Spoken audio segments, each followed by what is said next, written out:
Hi everyone, welcome back to my channel. Today we are going to discuss how to find removed friends on Snapchat.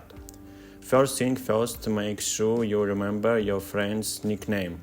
If you've removed a friend, jot down the nickname for reference. However, ensure that you haven't blocked the person, as they won't appear in your search results if you have. Go to Settings located at the top right for your account profile page. Scroll all the way down until you find Blocked List. Here you'll see the individuals you blocked. Tap on the X symbol next to the person's name to unblock them.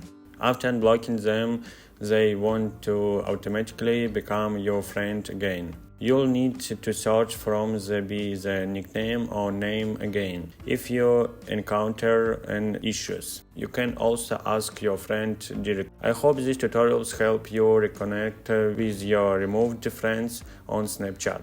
If you found this video helpful, please don't forget to like and subscribe to the channel. Thanks for watching, and I'll catch you in the next one.